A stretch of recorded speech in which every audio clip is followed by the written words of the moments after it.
falta llegar a esos medios, impulsar, educar. Qué gran labor has hecho, Memo. De verdad, somos admiradores de tu chamba, de lo que has hecho. Felicidades y muchas gracias. Y es un orgullo que no estés aquí con nosotros el día de hoy. Y que sepas que de entrada está por aquí Bruno de Canevet, que por supuesto te manda saludos, dice qué buen fondo de pantalla. Y Edwin también, por supuesto. Con Memo Macotela, por supuesto, aquí estamos con él. Memo, pues preparamos algunas preguntas para poder plantearte, para poder conocer esto que pues tú has llamado, o se está llamando, pero tú has adoptado el término de economía verde. Para ver qué es lo que viene y pues, sobre todo qué es lo que viene para México. Ya hemos escuchado New Frontier Data, que nos ha dicho más o menos cómo está el panorama mundial y cómo se coloca México ahí. Hemos escuchado a Leafly, que también trae datos muy interesantes desde el punto de vista de los consumidores en México, pero ahora tenemos a ti que nos vas a hablar pues precisamente de México para México. Vamos empezando por ahí. No sé si tenemos la pregunta, pero si no, a lo mejor me gustaría empezar por ella. Economía verde. ¿Qué es lo que tenemos que entender por economía verde, man? Miren, mi familia y yo nos dedicamos al campo. Hemos trabajado el campo los últimos 70 años y hemos sembrado todo tipo de productos. Hemos producido todo tipo de productos. Sin embargo, lo que más me gusta producir a mí es el cannabis. Y no porque se fume, sino porque es una planta que tiene más de 25,000 usos que podemos aprovechar. La primera vez que tenemos rastros de esta planta es en el año 8400 antes de nuestra era, en donde encontramos los primeros rastros en una pequeña aldea de lo que hoy conocemos como Taiwán, donde ya utilizaban las fibras del cáñamo, que el cáñamo es una de las variedades más importantes del cannabis, para hacer cuerdas y hacer otro tipo de alfarería. Después, la parte medicinal, que es una de las partes más importantes de esta planta, la encontramos en China en el año 2400 antes de Cristo. ¿Por qué es importante todo esto? Porque ahorita que mencionabas México para México, que es muy importante, hay que tomar en cuenta que a mí me ha dicho mucha gente, oye, ¿qué opinas de la regulación? ¿Qué debemos de copiar de la regulación de Canadá? ¿Qué debemos de copiar de la regulación de Estados Unidos? ¿Qué debemos de Colombia? Les dije, nada. Nosotros debemos de crear nuestra propia regulación basada en nuestro país. ¿Por qué es muy importante esto? Porque hoy México se convierte en el tercer país que legisla esta planta a nivel federal. Obviamente, los otros países han sido Canadá y Uruguay. Sin embargo, los canadienses no tienen ni la población que tenemos nosotros, ni el clima que tenemos nosotros, y los uruguayos igual. Por eso yo siempre he hablado que debemos de pensar en qué es lo que México puede hacer por México. Imagínense lo que va a hacer para México, para su campo, para muchas personas que vivimos en este país, la industrialización de una planta que produce alimentos, ropa, biocombustibles, plásticos, tela, papel. O sea, por eso le hablamos una economía verde, porque para que pueda ser un éxito todo esto de la industria canábica, tiene que estar regulado no solo a nivel federal, sino tiene que estar regulado todas las variantes de esta planta. Y es algo a lo que México le ha apostado de una manera muy bien hecha. Como sabemos, en enero pasado se legisló la parte medicinal, nada más para tener una idea de qué potencial puede tener esta planta. Y los mexicanos, todas las noches, 40 millones de mexicanos tomamos una pastilla o nos ponemos una pomada para el dolor de las muelas, del cuello, de las rodillas, de la espalda, de lo que quieras. Entonces, imagínate la cantidad de mercado que puede tener un nuevo medicamento que aparte no tenga efectos secundarios, que pueda ser producido en México y que puede ser producido a muy bajo costo. Memo, déjame interrumpirte ahí y repítenos, por favor, el número. Y me gustaría compararlo precisamente con el que Lively y New Frontier manejaron. Ellos dijeron, el mercado mexicano, así muy conservadoramente de piso, tiene un 3.3 millones de mexicanos que diariamente consumirán cannabis. Ellos hablaban solamente del consumo de tipo probablemente recreativo, fumado o en otros. Pero tú acabas de dar un dato espeluznante que tiene que ver con el tamaño, potencial tamaño de la industria médica del cannabis. Por favor, repítelo. Mira, más bien te lo voy a poner todo en una balanza para que podamos entender lo importante que son la parte lúdica, la parte medicinal y sobre todo la parte industrial. Mira, de acuerdo al CONADIC, que es el de las adicciones, en su último encuesta que hicieron, habemos entre 7 y 10 millones de consumidores de cannabis lúdicamente. En la parte medicinal, nada más para dolores. No estamos hablando de lo que puede ayudar en cáncer, en fibromialgia, en muchísimos otros, epilepsia refractaria, muchísimas otras cosas que no solo ayuda, sino también es un paliativo. Nada más en la parte del dolor, son 40 millones de dosis que se consumen en el país todos los días para ayudar a quitar el dolor. El dolor es la principal causa de ausencia en el trabajo laboral. O sea, sí es un problema muy fuerte. ¿Por qué? Porque dices, ay, es que el dolor es una cascada. Tienes dolor, no puedes dormir, no puedes comer, etcétera. Pero la más importante es que por mexicano, no importa si eres un cuate que vive en el DF, un cuate que vive en Aguascalientes, un cuate que vive en la Sierra de Guerrero, de Puebla, de Sinaloa, consumimos 120 botellas de PET al año. Para darles un panorama de lo que es esto y por qué es una economía verde, en el mundo se tiran a los océanos 8 millones de toneladas de plásticos al año. Esto significa que cada minuto que pasa, ahorita llevamos en esta plática 12 minutos, en esos 12 minutos se han tirado 12 camiones de basura repletos de plásticos al océano. ¿Por qué es importante esto? Porque, como bien dice el dicho, el mundo no fue heredado por nuestros padres, fue prestado por nuestros hijos. Hoy, el principal problema que tiene la humanidad es el cambio climático. O sea, no podemos pensar en colonizar Marte donde no existen las condiciones para que el ser humano se desarrolle de la mejor manera, cuando deberíamos de estar pensando cómo vamos a limpiar esta tierra. ¿Y cómo le vamos a hacer? Introduciendo productos hechos a base de cáñamo en nuestra vida diaria. Hablábamos ahorita de los plásticos.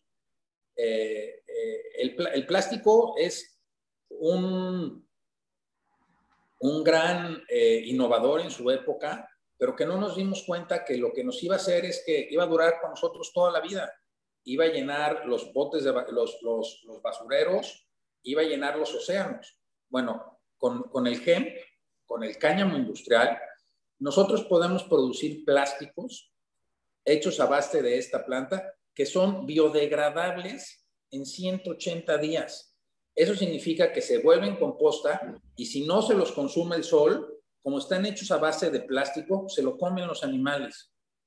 Eso quiere decir que el reciclaje es mucho, mucho, mucho más efectivo.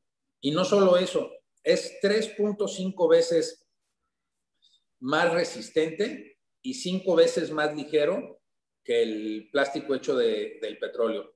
Es tanto su beneficio que hoy ya compañías automotrices como Audi, como BMW, como Mercedes-Benz han incorporado plásticos hechos a base de cáñamo en sus modelos en automóviles. ¿Por qué?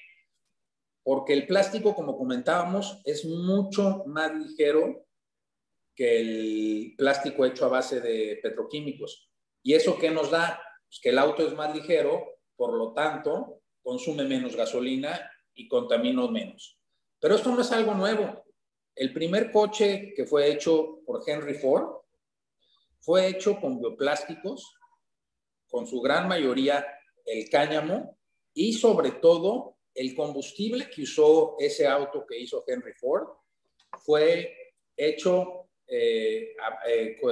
basado en esta planta. Pero no es todo, el papel.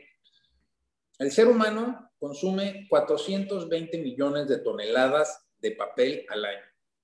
Esto significa que el 42% de la tala que se utiliza en el mundo se utiliza para el consumo de papel del ser humano. Y no es suficiente. Cada vez consumimos más papel, más papel. Entonces, ¿por qué el cáñamo industrial es un excelente sustituto al papel que hoy usamos en día? Primero, porque el papel que hoy utilizamos en días, para llegar el grado mayor de celulosa, van a tardar muchos años.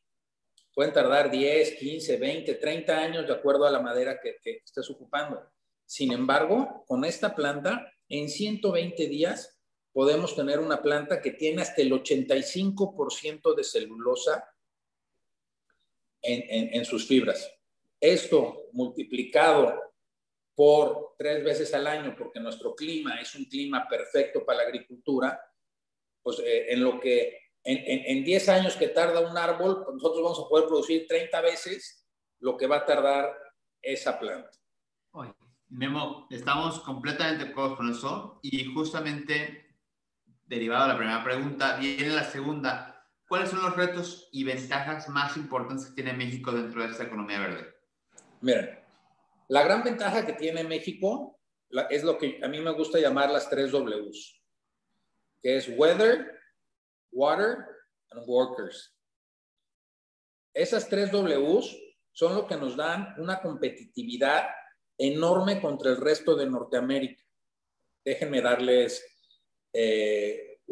otra vez un ejemplo muy, muy importante. La mayor parte de Estados Unidos solo puede tener una cosecha al año, ya que por sus climas solo pueden sembrar producto. Pensemos en los que nos gustan los deportes, solo cuando hay béisbol ellos pueden producir. Cuando esté el fútbol americano, cuando esté el básquetbol, cuando esté el hockey, ellos no pueden producir. Sin embargo, un agricultor en México puede producir todo el año. Hoy en día, para tomarnos esto un poquito más en serio y que podamos ver la importancia que tiene en un país como México, se espera que para el año 2025, de acuerdo a New Frontier Data, el mercado mundial del cannabis puede llegar hasta los 100,000 millones de dólares. Para que lo pongamos para que lo podamos aterrizar en algo que conocemos, México produce el 30% del aguacate a nivel mundial y producimos alrededor de entre 3,000 y 3,500 millones de dólares.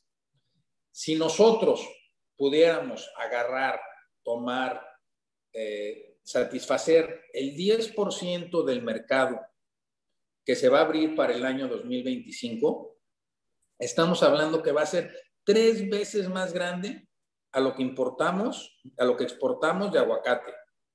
3 veces más grande a lo que exportamos de cervezas. 3 veces más grande a lo que mandamos de berries. Entonces, es un súper mercado para la agricultura mexicana. Otra parte bien importante que tenemos que tomar en cuenta, lo que México debe de pensar es en producir en pesos y vender en dólares. Hoy México, de acuerdo al Consejo Nacional Agropecuario, exporta el 75% de las hortalizas que consume Estados Unidos. Entonces, imagínense lo que nuestra geografía, nuestra mano de obra calificada, nuestra cercanía con los mercados más importantes del mundo y los tratados que ya tenemos con esos comercios, con esos países tan importantes, lo que puede hacer para los agricultores mexicanos. Ahora, ¿dónde vemos que se encuentra el principal problema? En que hoy en día todavía el cáñamo industrial no es una economía de escala. Hoy sigue siendo mucho más caro producir papel de cáñamo que producir papel de madera. ¿Por qué? Porque toda la infraestructura está hecha para producir papel hecho de madera. Pero déjenme darle 2 ejemplos increíbles de cómo le vamos a dar la vuelta a esto. Hay una imagen del año 1900 en la Quinta Avenida en Nueva York. Yo creo que había unos 700 caballos y un coche. Y todo el mundo volteaba a ver al coche como, puta, ese cuate está loco. ¿Qué onda? ¿Qué hace un coche aquí? Eso es carísimo. De hecho, en esa época, el gran problema de la humanidad era saber qué se iba a hacer con tanto excremento de caballo que andaba por todos lados. Hoy en día no vemos un caballo en la calle. Y otro ejemplo que a los chavos lo van a entender mejor. Cuando salieron las televisiones de plasma, eran televisiones carísimas. ¿Por qué? Porque la tecnología para hacerlas y toda la maquinaria para hacerlas era muy cara. Hoy las televisiones de plasma son súper baratas. Entonces, ¿a qué voy? A que nada va a ser más caro que no podamos respirar aire limpio, que no podamos tomar agua pura, que no podamos vivir la vida en este planeta. Entonces, entre más rápido podamos echar a andar esa economía de escala, pues más rápido vamos a empezar a salvar a la Tierra. Y que no nos quede duda que ese es el objetivo de las siguientes generaciones.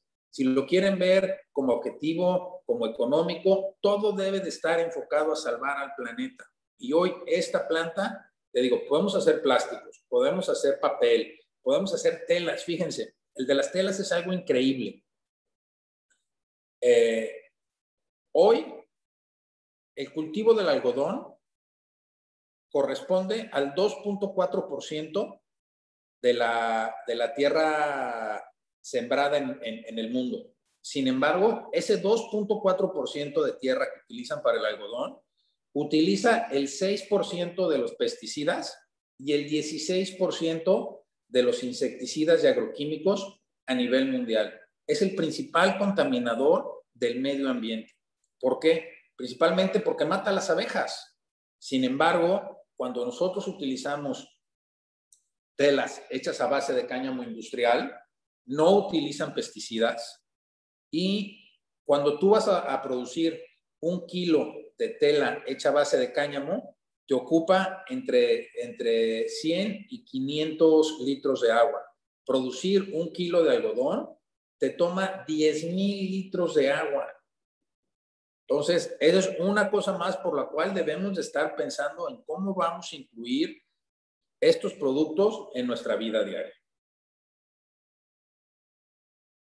Qué buenos datos, qué buenas referencias, qué buenas comparaciones, porque realmente hasta que no comparas, no haces como la métrica, o sea, es difícil de visualizar. Pero Memo, traes datos clarísimos, nos encanta la perspectiva que tienes respecto a esto. Vamos, si quieres, a la siguiente pregunta, Memo.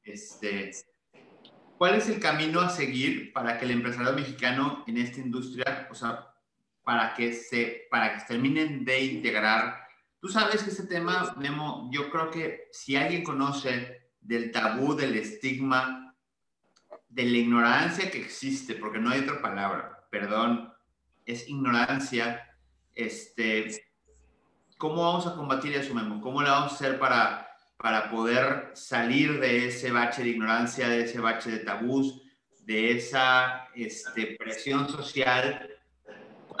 Perdón, lo voy a decir abiertamente, ¿cuántos fondos de inversión dicen, mira, se ve como un buen negocio, pero no se ve bien que vende? Miren, la educación es la solución. A toda la gente que quiera meter un pie en el agua del cannabis, lo primero que les recomiendo es estudien bien el reglamento. Las reglas son básicas. Si no estudian bien el reglamento, les garantizo que su modelo de negocios va a fracasar. Primero hay que ver qué se puede, cómo se puede, cuándo se puede, en dónde se puede, y luego ya, después de eso, empezar a hacer lo que llamamos como el arrastrar el lápiz. Después es ver, porque por decirte una cosa, hoy en el mundo la tendencia del cannabis va mucho más a la parte saludable. Ya hoy los concentrados se han comido un mercado enorme de la parte de la flor.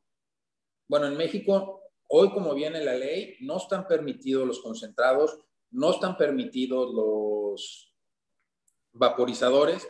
Entonces, si tu negocio va a ser, y tú ya traes todas las ganas del mundo, y ya viste y hiciste, y ya vas a ver cómo lo vas a importar, y ya tienes clientes, y ya tienes proveedores, pero pues, si la ley no te permite, pues nada más estás tirando tu tiempo a la basura. Por eso yo sí les recomiendo, hay que revisar la ley, hay que revisar los cambios de la ley. Hoy no hay nada todavía, hace rato platicábamos que esta es una escalera muy larga, la cual empezó en los 60s con los hippies, y estamos a punto de llegar a ese final de la escalera.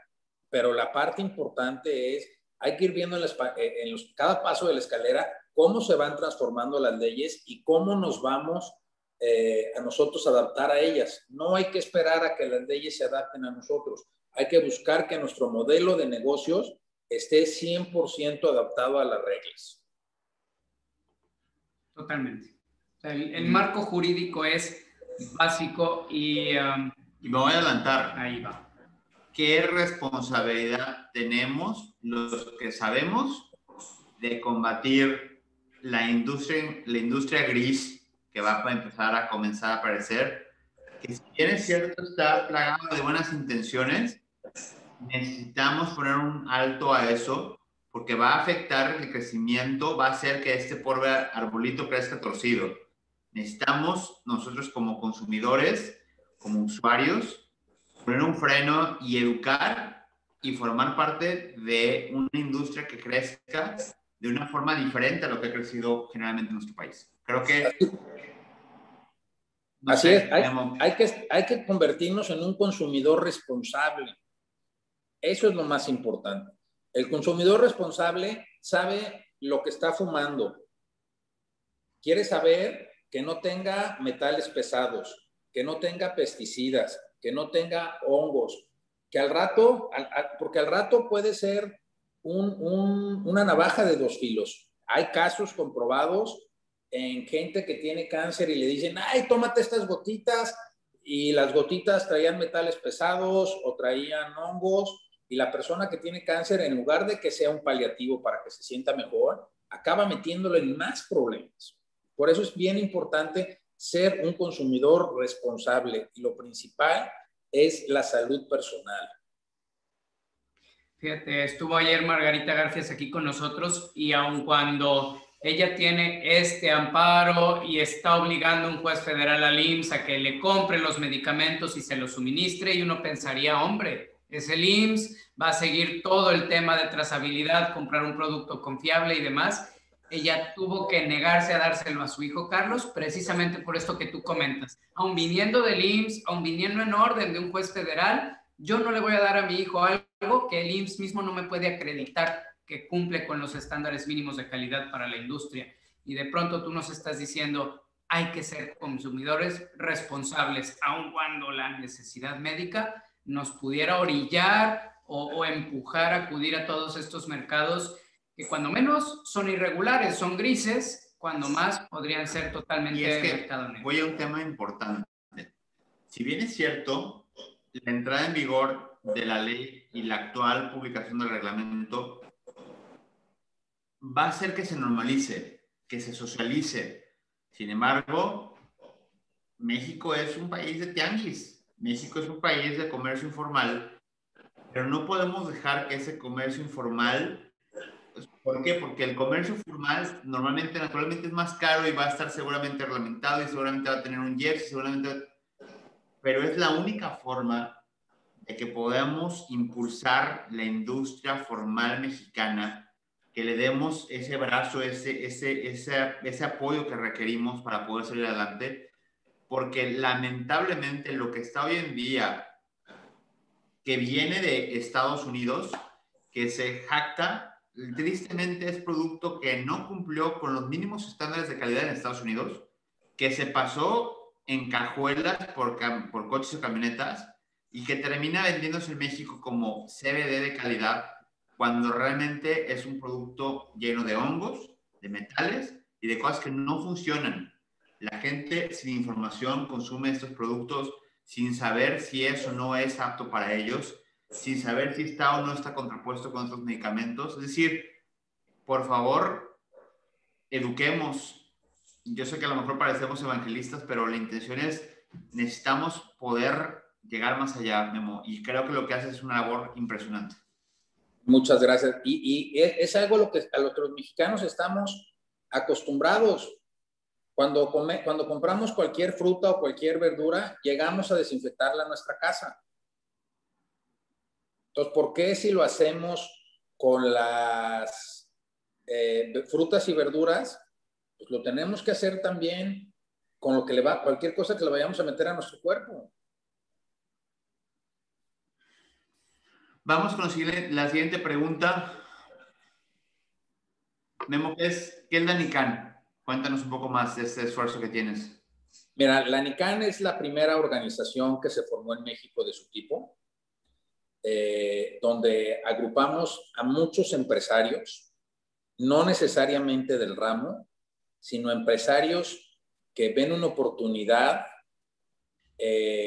donde su dinero pueda crecer más en esta industria, y que hoy nos hemos enfocado a educar a la gente, a enseñar a la gente.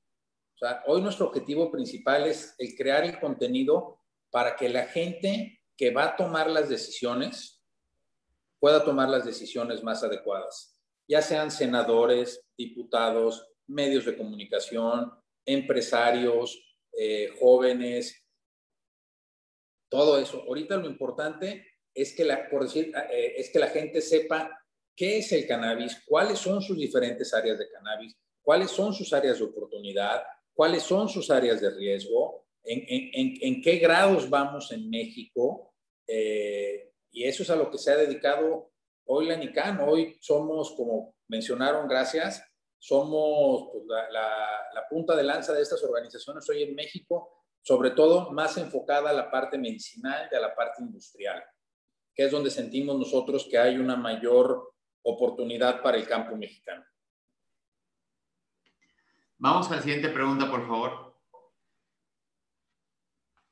¿Qué papel jugará la autoridad mexicana en en la dinamización de la industria de cannabis en nuestro país? Es decir, ¿podrá estar a la altura del reto? ¿Podremos esperar una autoridad que pueda recibir este gran reto y pueda, lejos de, ¿cómo decirlo?, de obstaculizarlo o frenarlo, Memo? pueda conducirlo de buena forma. Exactamente. A ver, vamos utilizando un dato como base. Hay aproximadamente 1,100 médicos autorizados hoy día para trabajar con estupefacientes y psicotrópicos porque no se necesitaba más. De pronto el reglamento médico dice, para poder acceder a las medicinas de cannabis. Los médicos, todos para que lo prescriban, desde el pediatra hasta el otólogo, pasando por quien sea, tiene que convertirse en un médico con receta autorizada. ¿Puede la autoridad hacer frente a esta cantidad de solicitudes que va a recibir de la noche a la mañana? Y, en tu opinión, ¿va a saber darle el debido trámite y habilidad a esta industria? Sí, miren, nada en el mundo del cannabis se ha convertido de la noche a la mañana. Siempre toma muchísimo tiempo porque hay muchísimas telarañas en muchas partes. ¿Qué veo yo de positivo? Que primero que se haya librado del Instituto del Cannabis, porque nos iba a crear un poco más de burocracia. Ahora ya los que queremos medicinal, pues tenemos que ir a la COFEPRIS, los que queremos industrial, tenemos que ir a la SADER, y los que quieren recreativa, pues tienen que ir a la también a la COFEPRIS, a la CODEMER, una cosa así. A la CONADIC, sí, a la Comisión Nacional. Entonces, eso pues te hace que el cuello de botella se haga más amplio, para que cada quien se vaya al área que ellos quieran. Ahora, ¿qué tanto va a ser, qué tan rápido va a ser? No lo sé. Pero sí creo que la parte medicinal va a ir creciendo poco a poco, porque si hay algo que se ha demostrado en Estados Unidos, es que la parte herbolaria, la gente le sigue teniendo miedo. O sea, para que esto funcione, te lo tiene que recetar un doctor. Lo primero que tenemos que encontrar son los miligramos que tu cuerpo necesita. O sea, no vamos a ir a un doctor y nunca ningún doctor te va a decir, date 3 fumadas de una OJ Kush y te va a quitar el cáncer. No, eso nunca va a pasar. O sea, va a ser más fácil que te digan, ponte un supositorio con tantos miligramos de THC y tantos miligramos de CBD y tantos miligramos de CBG que cualquier otra cosa. Porque hacia allá tenemos que ir. Tenemos que ir hacia las mezclas de cannabinoides que estén comprobadas por un protocolo de investigación, que son las que funcionan en el ser humano.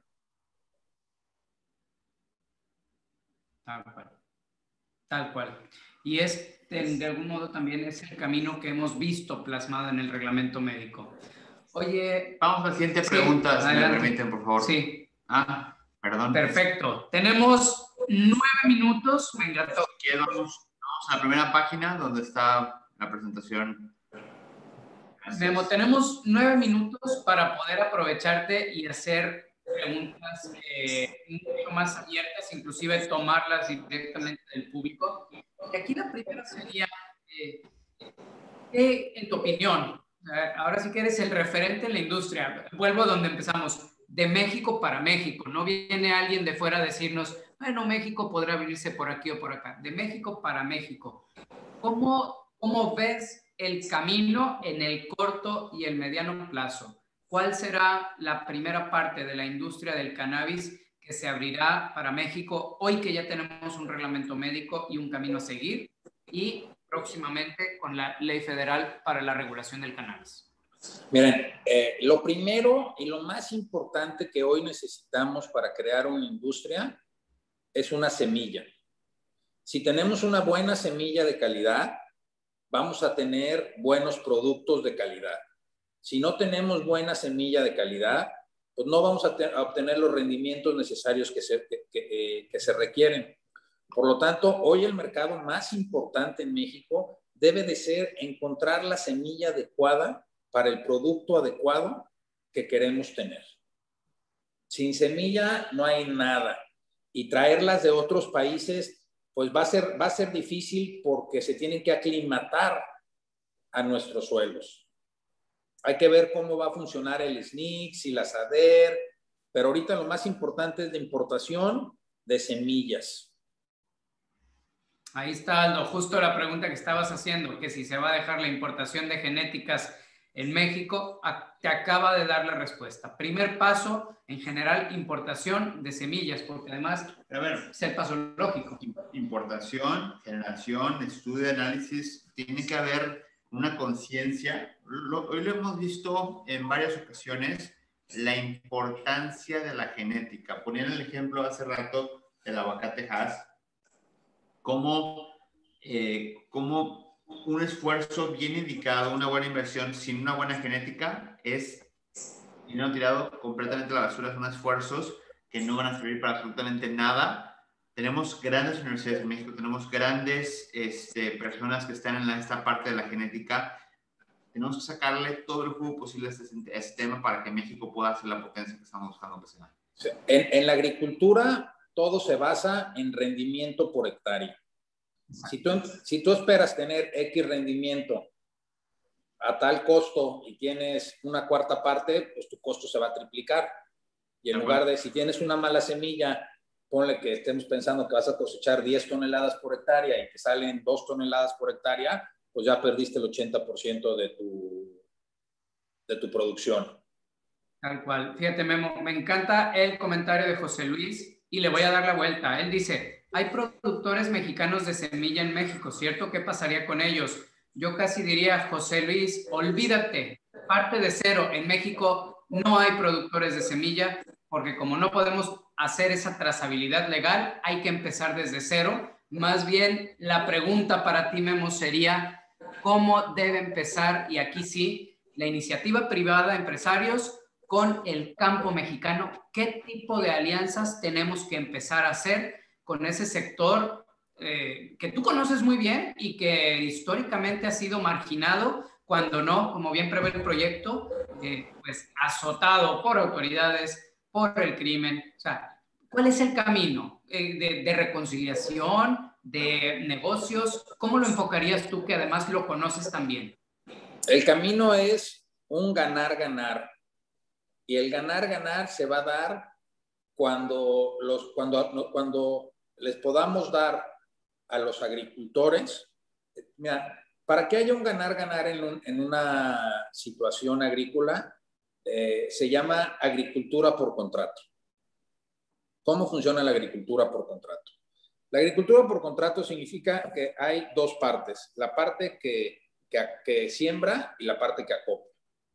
Entonces, el gran problema de la agricultura son los precios, que es la otra, la ley de la oferta y la demanda. A mayor, si hay más oferta que demanda, pues los precios no suben, y si hay mayor demanda que oferta, pues los precios son muy altos.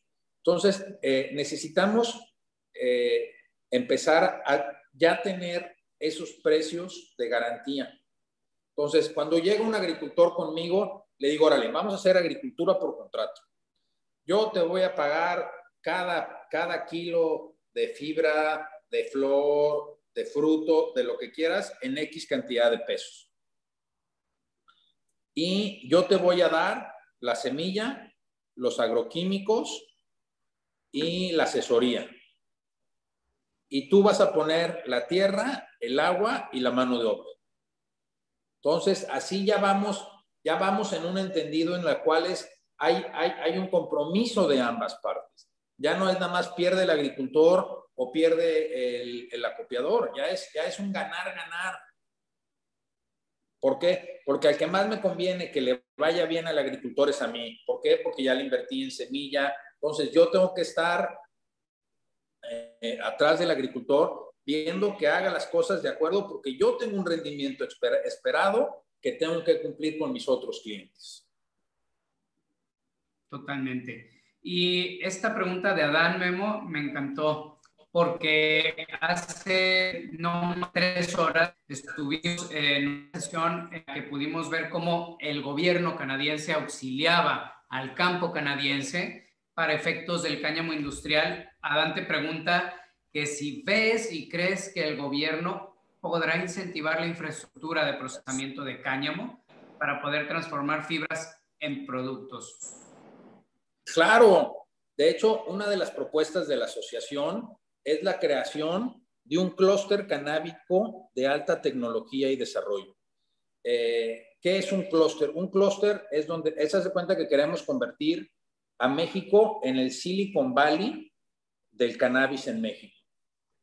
Entonces, ¿para qué? ¿Qué se necesita? Se necesita que el gobierno, iniciativa privada, cámaras de comercio, centros de investigación, sindicatos, todos nos juntamos en una misma mesa y nos pongamos a estudiar esta planta. Esta planta es para que México haya una verdadera, sea el gran ganador de esta economía verde. Los mexicanos debemos de pensar en cómo vamos a ser los principales generadores de patentes canábicas médicas e industriales del mundo. ¿Por qué? Porque ahí no solo va a venir una derrama económica, sino va a venir una derrama intelectual. Y hoy lo que esta planta se necesita después de estar escondida por más de 100 años es investigación, investigación, investigación.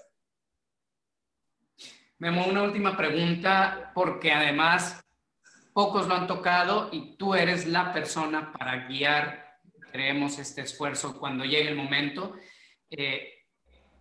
¿Ves posible denominaciones de origen de semillas, de variedades en el tema del cannabis? Que ojo, requiere el impulso del gobierno, exacto, porque no, las variedades vegetales no es una propiedad intelectual que la pueda pedir un particular. Exacto. Tiene que ser el gobierno quien ponga esta iniciativa. Y el gobierno solo se va a mover si la iniciativa privada le dice, oye, hay valor en eso. Exactamente. ¿Lo ves en un futuro cercano? Híjole, no sé, porque no es una planta nativa de México. Es una planta que la palabra marihuana la usan como un despectivo hacia los mexicanos, porque es un slang 100% mexicano. La prohibición del cannabis se da porque viene la migración. Bueno, primero se da porque se acaba la persecución del alcohol en Estados Unidos y se le iba a acabar el presupuesto a la DEA y deciden buscar un nuevo enemigo.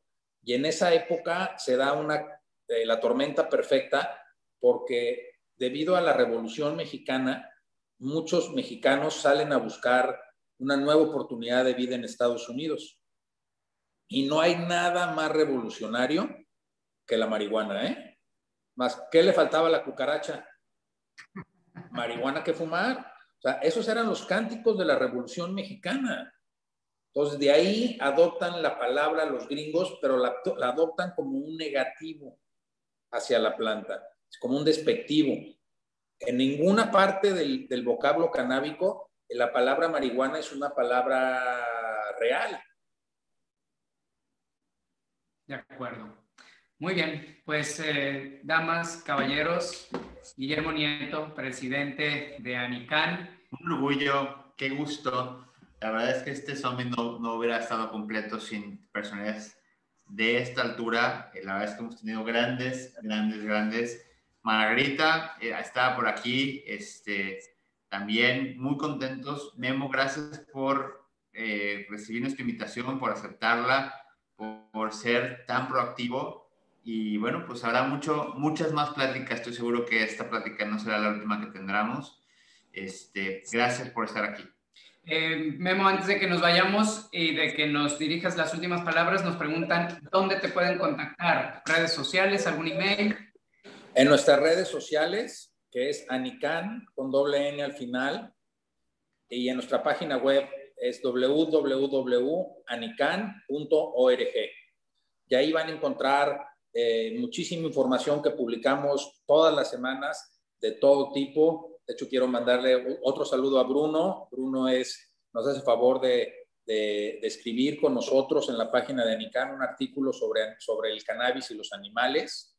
Entonces, ahí pueden encontrar muchísimo tipo de información, toda relacionada con el cannabis. Pues de nuevo, muchas gracias, Memo. Gracias a todos. Esperemos que sigan disfrutando este summit y no se pierdan mañana, el último día, la parte de negocios. Todavía no se acaba hoy, pero mañana la parte de negocios y concretamente es De verdad, vale mucho la pena conectarse a partir de las 9:10 de la mañana. Qué importante va a ser mañana porque no hay industria sin inversión. Así es. No hay forma de pensar que esta industria va a crecer. No tiene este empuje. Y es importantísimo saber los qués y los cómo para poder, si bien es cierto, uno cree, oye, es que ya lo están mercantilizando. Bueno, es que la única forma de que este ejemplo que acabas de poner, Memo, de pasar de ser un pueblo de caballos a un pueblo de automóviles, en lo que era Nueva York en los años, a finales de los años 10, 20, 30, sí, es por medio de inversión, por medio del empuje, por medio de que México encuentre una nueva potencia en esta economía verde. Entonces, por favor, yo sé que es domingo, sé que es pesado, sé que han sido 3 días de viaje, vamos por el cuarto, ¿no? Para hacerle honor a esa diputada que dice que 4 días de viaje. 4 días de viaje, nos falta uno, todavía no acabamos. Memo, muchas gracias por todo. A ustedes, gracias por este increíble esfuerzo que están haciendo, todos los de la industria les damos un gran abrazo y un gran aplauso. Es para nosotros, es para ustedes, es para todos. Gracias. A ustedes.